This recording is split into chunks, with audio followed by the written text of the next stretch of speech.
This is a recording of a lecture given for the Society of Freshwater Science in June 2020 as part of their Summer of Science series. This lecture is about climate change, but because this is YouTube now, I've broken it up into 7 different short videos.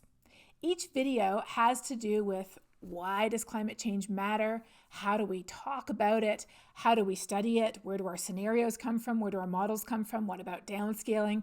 And once I've got climate projections, what do I actually do with them? But I've divided up into these 7 sections because it's always hard to watch a really long video. And if you want to skip ahead, you absolutely can. You might run into something that you're not quite sure what I'm talking about, and you'll have to go back and watch a previous video, but really just pick up whichever video you think is most interesting. And we're starting right here. We're starting, first of all, with a couple of the interactive activities that I ran during the webinar. The first thing I did was I showed a map and I asked people to tell me where they were. So most people were tuning in from the United States. This meeting was originally supposed to be taking place in Wisconsin in June. It turns out that there was a large group of people, as you can see, from the East Coast, from the West Coast, a few from the middle of the country, from Alaska, and a couple even from over in Europe. And then I asked people, what area do you work in? So 78% of people on the original webinar work in academia, 13% worked for federal, state, or provincial governments, a few worked in industry, and others worked in another category. No matter who we are, and no matter what industry or academic program or nonprofit area we work in, though, climate change matters to us. And it often matters to people we work with, to stakeholders, to systems, to organizations, to things that we are doing. So in part 1, I wanted to answer this question. What type of information matters? This is a really important question to ask before we dive into the information itself, because it turns out that climate change is quite different than most other sciences. If you were asking what type of information matters about dark matter, for example, it would be pretty much the same. It would be just more scientific information. That's what people need in order to have the right opinion. But when it comes to climate change, as you can see in this poll that was taken by the Pew Foundation in early 2020, you can see that the number 1 most politically polarized issue in the entire United States is climate change, and number 2 is environmental protections. Now, what do these dots and lines mean? The red is the average Republican position, the blue is the average Democrat position, and the gray bar in between shows how far apart people are. The bigger the gray bar, the more polarized the issue. Now, this was done in February, which was before all of the issues related to race and Black Lives Matter really rose to the surface. So I would expect that race would at least become a top priority for many people, if not all, and you would see that category moving. But the 2 categories at the top are nothing new. In fact, they've been there for years.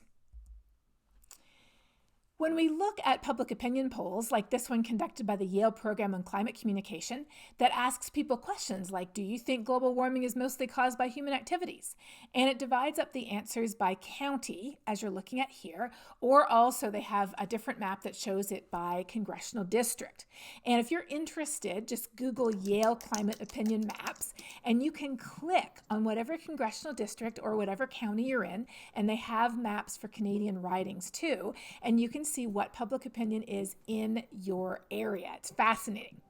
But in general, when we look at the big picture, we see large areas of blue, which means that more than 50% of people in that county answered no to the question.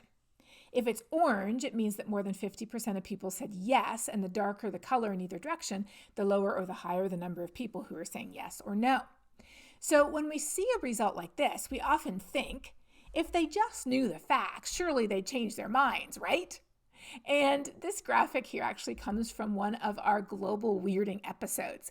If you don't know about global weirding, go ahead and pause this video. You're on YouTube anyways. So look for global weirding on YouTube and just hit subscribe because we have a lot of useful videos. We've got episodes for every part of the US talking about how climate change affects us. We've got one for Canada too. We've got videos about how climate change affects plants and animals, about what solutions look like, and about how we know it's humans who really are causing this. But I digress. Back to the facts. The idea that more information will give people the right opinion about something is called the knowledge deficit model in educational circles. In other words, we assume that people are willing and able to process information if they have it.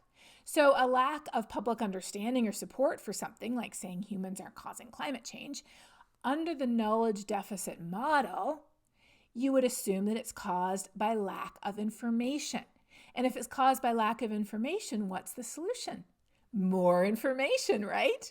More reports, maybe with colored figures. How about some animations, maybe some more videos? Here's the thing though. The benefit of social sciences is that they can test this. And a study published in 2012 by Dan Kahan and colleagues did this. They conducted a study to test whether the information or knowledge deficit model was accurate when it came to climate change. And they found no support for this. In fact, they found that people who had the highest degree of science literacy were not most concerned about climate change. Rather, they were the ones who were most culturally, or rather politically, polarized. They concluded that these results suggest that public division over climate change does not stem from people not knowing enough about science. It stems from personal interests that we have as individuals in forming beliefs that are in line with those held by people with whom we share close ties. Dan went on and developed something called the Ordinary Science Intelligence Index. It's just one measure of how people are able to process quantitative data. That's all. And then he asked people, is there solid evidence of recent global warming due mostly to human activity like burning fossil fuels? And as you can see, there is a weak positive correlation between people's score on an ordinary science intelligence test and their ability to give the right answer to this question. But it's not a very strong correlation. It's a very weak correlation. It goes from about 0.35 up to maybe 0.6. Then he took this data set and he did something with it. He divided it into two groups based on what? Based on political affiliation. And this is what he found. He found that depending on our political affiliation, our probability of responding correctly to this question goes either down or up as we have a higher ordinary science intelligence rating or score. Why is that? Well, in his study, this is what he said, and let me translate this into English. Being smarter does not make us more accepting of science per se. It just makes us better at cherry picking whatever we need to validate what we already believe. As neuroscientist Tali Shalat describes in her book, The Influential Mind, which I've just been reading, we are so overwhelmed with data in this modern era that we know that we can find proof on the internet of pretty much anything. That the world is flat, that the moon landing is faked, and certainly that climate change isn't real. And the smarter we are, the better we are at finding that information if we don't want to change our opinion about something.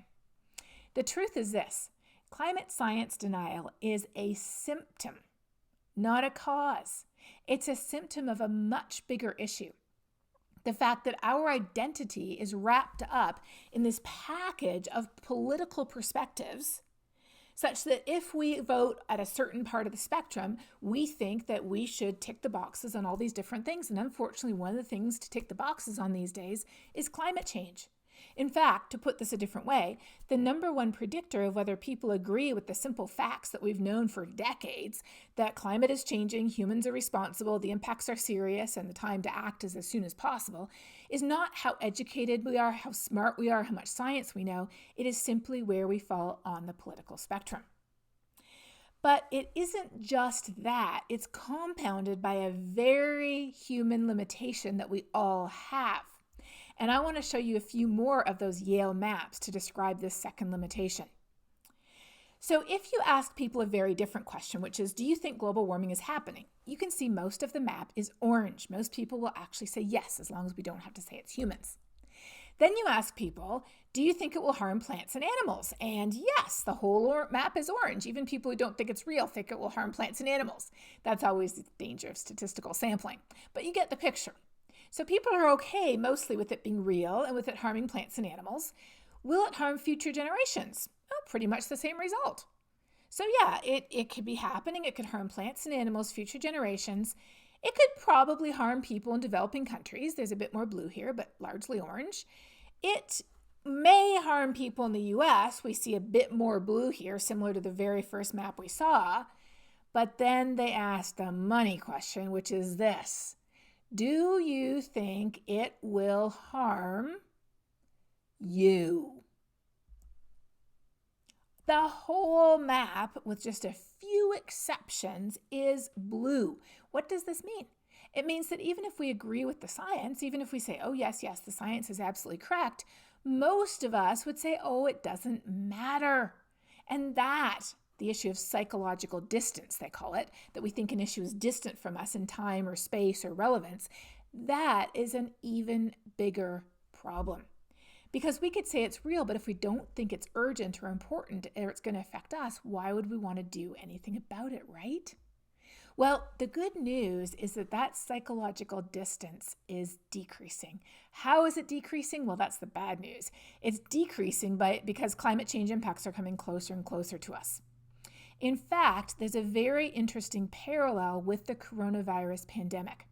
There's actually many parallels, and we have 2 global weirding episodes specifically about that.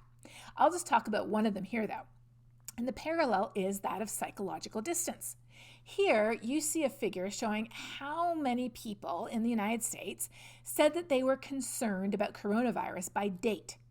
And you can see that back in February, we had about 40% of people. Then, by the first week in March, we were getting up to 50%. Then, by the middle of March, we were up to 60%. And if you had these numbers now, I think they'd be quite a bit higher. Well, why did those numbers change? Because the impacts of the pandemic got closer and closer to home. Unfortunately, these numbers are changing for climate change too. And here's the interesting thing.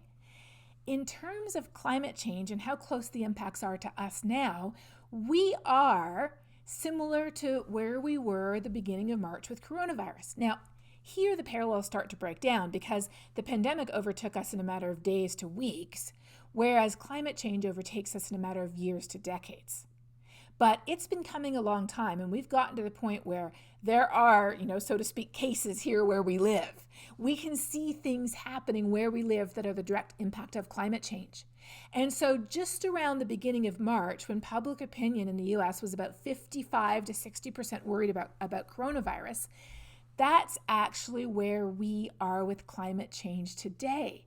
58% of people in the United States are either alarmed or concerned about climate change. We are in the first week in March in terms of both our impacts that we're experiencing as well as our opinion. But here's the problem. The problem is the time scale. If we continue producing all the carbon emissions that are driving climate change, the impacts are going to overtake us before we can do anything to fix it. So that's why it's important to act now rather than waiting until we're overwhelmed by it, just as we saw with the coronavirus pandemic. The truth is that coronavirus and climate change are both affecting us here and now. They affect every single one of us, no matter where we live, no matter what side of the political spectrum we come from, no matter what we care about. They affect us all, and that's why to care about them, the only thing we have to be is a human living here on planet Earth. Why do we care about a changing climate? We care about it not because a 1 or 2 or 3 or even 4 degree increase in the average temperature of the planet matters to us personally. We care about it because it exacerbates all of the risks that we already face today. It's not just an environmental issue, it's an everything issue. It affects all of the risks that we face today. It affects our health. It affects the health of our ecosystems. It affects our economy. It affects everything.